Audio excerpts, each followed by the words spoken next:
It's another Monday. Na traffic ba kayo kanina? Our President promised a 5-minute travel time from Cubao to Makati. In a hurry? Some Grab food customers are, and the drivers they canceled are suffering.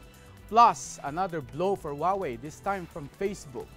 On behalf of Ato Maraulio, I'm Mark Salazar. Stand with us. Stand for truth. Finally, a promise that we've been wanting to hear. Speeding up EDSA traffic by December of this year. Cubao to Makati, 5 minutes? Anthony Esguerra checks the feasibility.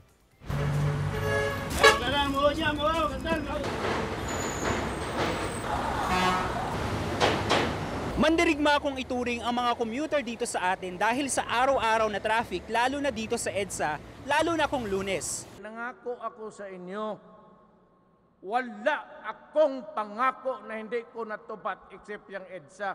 Pero paano kung ang commute mo ay 5 minutes na lang? God willing, December, smooth sailing na. You don't have to worry about the traffic. Cubao and Makati is just about 5 minutes. Yes, you heard it right.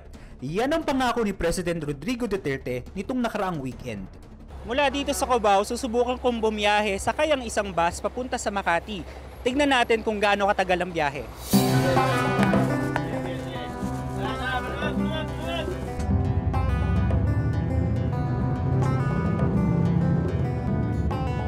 Mani po, mani.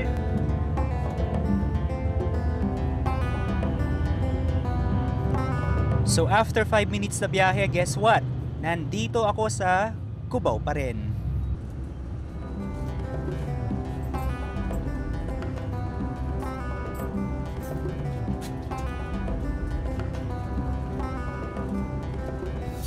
After 45 minutes, nakarating din tayo dito sa Ayala.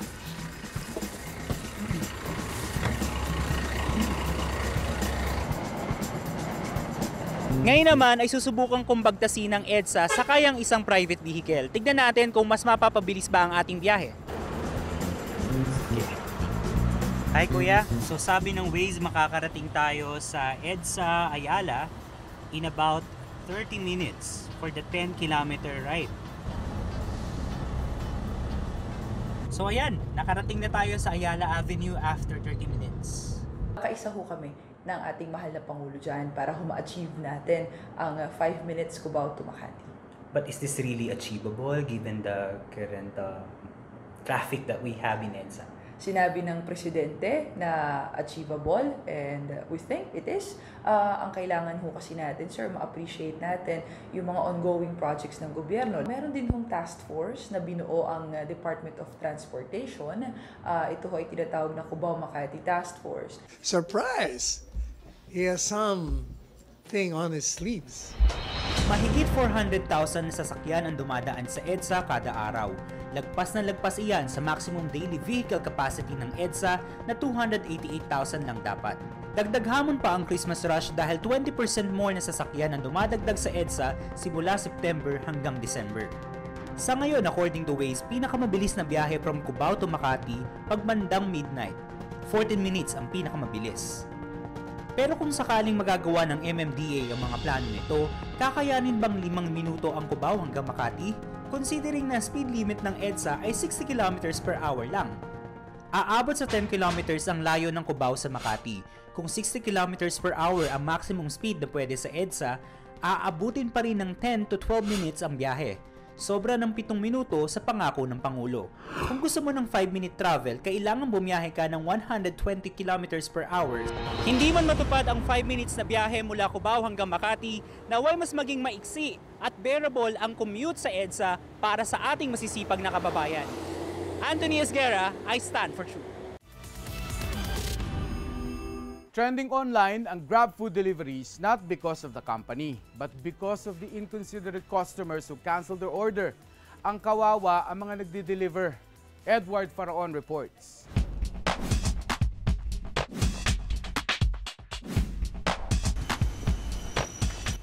Mahigit 1,000 pesos ang kita ni Michael sa kanyang araw-araw na pamamasada bilang Grab food delivery rider. Malaki kung iisipin, pero maaaring lumiit kung ika-cancel ng customer ang kanyang order. Recently, nag-trend sa social media ang nangyari sa Grab food delivery rider na ito na magdi-deliver sana ng Grab food order sa Parañaque. Nag-order daw ang isang customer sa isang milk tea shop via Grab food delivery at nang ide-deliver na ni Manong Grab ang kanyang order, biglang nag-cancel ang customer worth 975 pesos. Ang puhunan daw ni Manong Grab for that day ay 1,000 pesos lang. Sabi ng isang netizen, hindi ito makatao at halos maiyak daw ang Grab driver. Nakatungo lang po ako kasi uwi na ako, wala akong puhunan sir eh. Hindi na ako bumiyahe kasi parang natrauma ko na sa first time po kasi yan sir eh. Sabi sa website ng Grab, bawal na raw mag-cancel ng order kapag na-place na ito. So nagbayad na ako. Tapos pipicturean ko na yung resibo. Biglang kinancel. Tapos tinawagan ko yung admin ng Grab. Sabi ng iba, dapat daw tanggalin na ang cancel button. Sabi sa post sa Grab Philippines sa Twitter, they are aware of the cancellation issue at nire-reimburse naman daw nila ang mga rider na nalulugi dahil sa pag-cancel ng customers. Yun nga lang, may pagdadaanan pa raw na proseso, kaya hindi rin agad-agad makukuha ng mga riders ang kanilang reimbursement. Paano kung yun na lang ang pera ng rider that day? Sabi rin ng Grab Foods, posibleng maharap sa account penalties tulad ng suspension ang mga customer na malimit ay no-show. Umaapela rin ang Grab Foods sa mga customer na maging responsable sa pag-order. If you're going to avail delivery services, sana naman ay maging considerate tayo, lalo na't pwede pala nating maapektuhan ang kita at kabuhayan ng isang tao. Let's all be responsible consumers. I am Edward Faraon, and I stand for truth.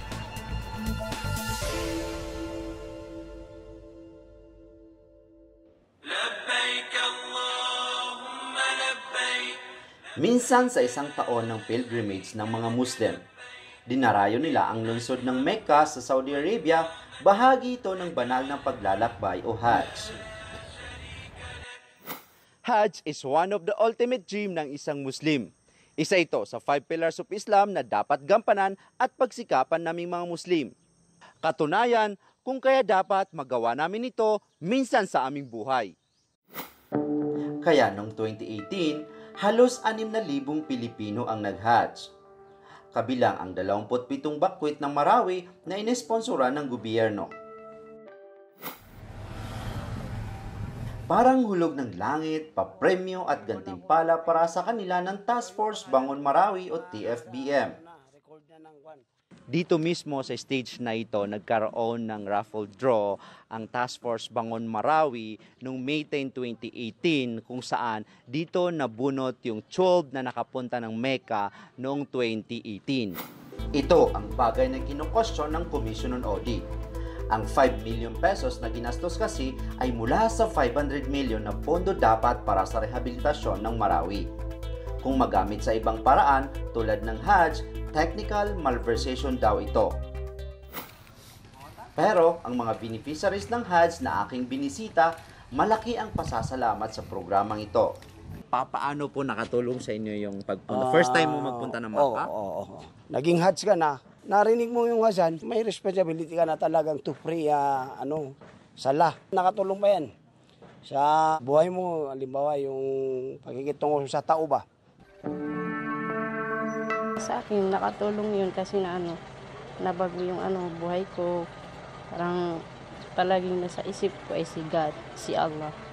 At ganun din ang pasasalamat ng aking inabutan ang mga senior citizen na naging beneficiaries ng Hajj 2018. Si Lola Hadja Subayda Darumimbang, hindi pa maganda ang pakiramdam ng inabutan namin sa kanilang temporary shelter.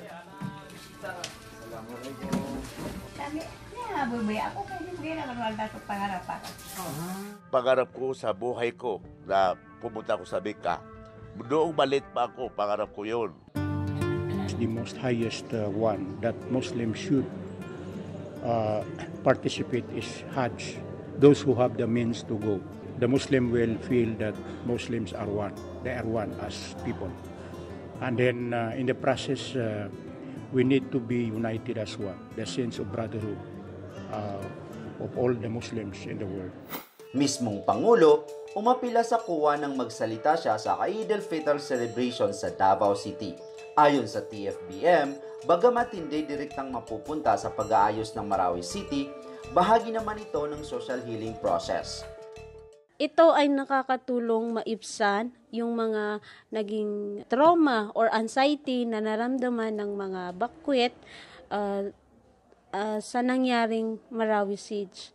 So through the process of psychosocial, naiibsan yung mga hinagpis nila, and then yung feeling na hopeless is nada-divert into magkaroon sila ng panibagong hope. Hindi may tatangking bukod sa pagiging handa ng sarili, kailangan din ng panggastos sa Hajj. At ngayong walang-wala na ang maraming bakwit, wala sigurong masama na tulungan sila ng gobyerno na magampanan ang mahalagang obligasyon nito bilang Muslim. Ang hamon lang, mapaglaanan dapat ito ng sariling pondo para hindi kumuha sa pondong mayroon ng ibang pinaglalaanan. From Marawi City, I am Asmari Labaw, and I stand for truth. Parang kailan lang sabi ni President Rodrigo Duterte, he's considering buying weapons from Russia. Now he's considering buying weapons from the US. This is part of the so-called independent foreign policy. Alam mo, Mark, the thing with President Duterte is he tends to adjust yung sinasabi niya depending on panahon at saka depending dun sa minsan mood niya, but also depending sa audience niya. So pansin mo over the past weeks, for instance, medyo mas critical sa China, no? Especially nung nagbisita siya sa Japan. He said something like, even though I love China, hindi dapat i-claim ng China yung buong ocean, no? Yung West Philippine Sea and all. And then nung bumalik siya from Japan, ngayon naman sinasabi niya, he likes President Donald Trump, no? At he's open to buy weapons from the United States. Let's remember, there was a situation back in 2016 and 17 whereby yung US Senate ay nag-block, no? Si Senator Cardin yan, he blocked the sale of around 26,000 rifles sa Philippine National Police dahil sa human rights issues, no? Dahil dito sa kampanya laban sa pinagbawal ng droga. So meron silang issue over karapatan ng pangtao. So si President Duterte ay medyo nagagalit na sa US. But now, mukhang President Duterte is again welcoming sales of weapons from the US, especially in light of yung threat ng counterterrorism, your Islamic State, no, yung ISIS threat. Pagdating sa Marawi, actually tumulong ang Amerika sa atin. It were the American Special Forces na tumulong sa atin noong June 2017. US na nag-provide ng high-grade weapons, ng intelligence and reconnaissance. So, si Pangulong Duterte reluctantly medyo natanggap niya na kailangan natin ng tulong ng US pagdating sa issue ng counterterrorism. And now he's saying maybe we'll also buy weapons from them. Nonetheless, in the same speech, no, over the Saturday, sabi rin niya, just because I'm being nicer to US, just because wina-welcome natin ng weapons from the US, that doesn't mean na hindi na tayo friends sa Russia and China. That doesn't mean na I will side with US against those other countries, no? So in short, sinasabi niya, we'll get benefits from all sides, but not commit to any of them, no? Is it good for us? I mean, neutral, pleasing China, pleasing Russia, pleasing USA. Is that a good policy? Marcus, ang problema dito is, first of all, we have to avoid yung tinatawag na false equivalence. Yes, ang US may sariling interest, ang China may sariling interest, but pagdating sa US, mas aligned yung bilateral interest natin. For instance, with the US, wala tayong dispute sa West Philippine Sea, habang yung China, kiniklaim niya huge parts ng West Philippine Sea. At yung US naman, ayaw rin niya yung China mag-dominate ng West Philippine Sea, so nagpo-push back siya. So you cannot say na paras lang yung superpowers if you have more convergence of interest with one. Pangalawa, we have a treaty alliance with US, and a treaty alliance is mutual. Hindi lang pwede yung US lang tumulong sa atin. We also have to be able to help US in an event of contingency kung may away between US and China. So the President has to make balancing but not also forget that we have treaty alliances and that yung relationship natin with US ay iba doon sa relationship natin with China or even Russia for that matter, no? And lastly, let me also say this. President Duterte, 4 na beses na pumuntang China. 3 beses na pumunta sa Japan. US is our only treaty ally. The only one, and yet zero times ang pumunta si Pangulong Duterte sa US. So the question is, will he go there later this year since sinasabi niya he likes President Trump?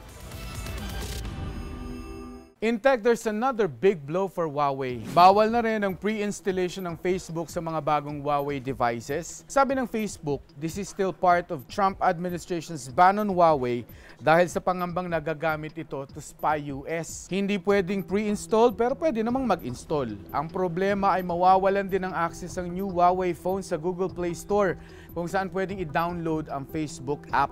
Hindi naman apektado ang mga existing users. Ahead of the official announcement of rainy season, maraming local government units ang nakaalerto na kontra dengue. Ang problema, maraming ayaw nang magpabakuna sa takot.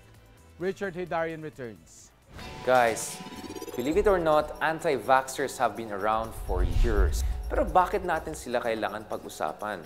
This year in the Philippines, 203 have died of measles in a span of just 2 months. At ito pa yung nakakalungkot, mostly kids pay the price of not getting vaccinated.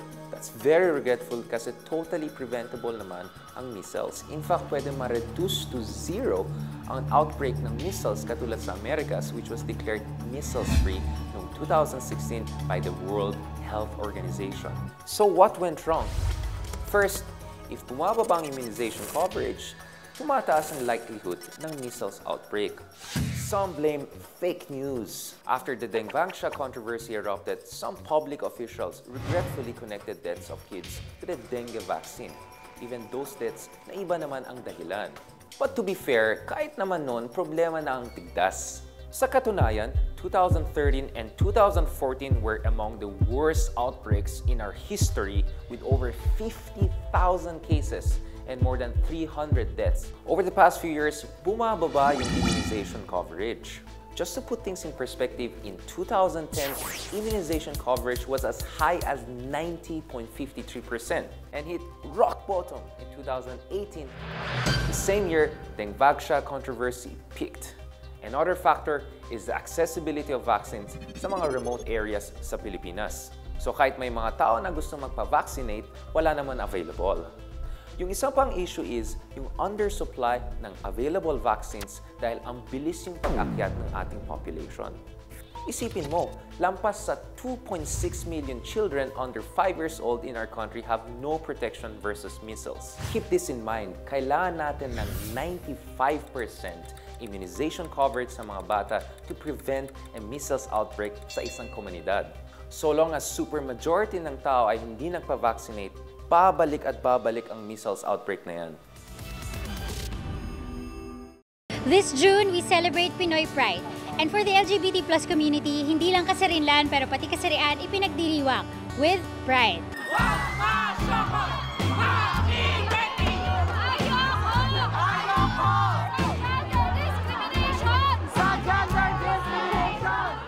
Ayon sa global study ng Pew Research Center, the Philippines is one of the most LGBT-friendly countries in the world. Nangunguna rin ang Pinas compared to other Asian countries. In fact, we held the first ever Pride March in Asia 25 years ago. Pero hindi maikakailang marami pa ring isyong hinaharap ang mga kababayan nating LGBT. Kaya ang theme ng Pride Month this year, Resist Together. Resist Together. Resist Together. Legislation, ever since nagmamarcha ako noong mga early 2000s, sinusulong na yung anti-discrimination bill eh. It's sad because as much as, I guess, globally, Filipinos are recognized as very gay-friendly, hindi pa rin talaga napoprotektahan yung rights ng mga LGBTQIA++. Kaya importante ang Pride Month. It's not just about wearing rainbow colors or going to these parades, flaunting your gender identity, wearing this, everything. But for us, it's more of a celebration of our fight for our rights. It was about grade 2 or grade 3. My first crush was a girl, so I knew I was different. For me, it's really equality. And being able to freely express yourself about who you love and who you are. I always tell people when I explain Soji that gender and sexuality are fluid. In my case, I came out twice, first as a gay man in high school and then eventually as a transgender woman in college. Just because I didn't have prior knowledge. As Filipino millennials, why is Pride Month relevant to all of us regardless of gender? Pride is not just for the members of the LGBT community but for everyone because of course we want everyone to be our allies. That sense of belongingness and just being one with everyone is what Pride is all about. Naghahanda na ang LGBT plus community para sa Resist Together Pride March sa Marikina Sports Center on June 29. Last year, halos 25,000 ang dumalo. Kabilang na dyan ang ilang celebs na LGBT plus at allies. Inaasahang mas malaki ito ngayong taon, lalo pat 50th anniversary rin ng kauna-unahang Pride March na ginanap sa New York noong June 1969. A person's soji is part of who they are. Komplikado man ang usapin tungkol dito, isa lang ang pinaglalaban ng Pride Month. the right to be treated equally. I'm Shai Lagarde and I stand for truth. One day down, 4 more days before weekend. Until then, sagot namin ang cravings nyo for news and information, kaya go lang to these links. On behalf of Ato Maraulio, I'm Mark Salazar. Together with Richard Haidarian and Joy Spring, stand with us, stand for truth.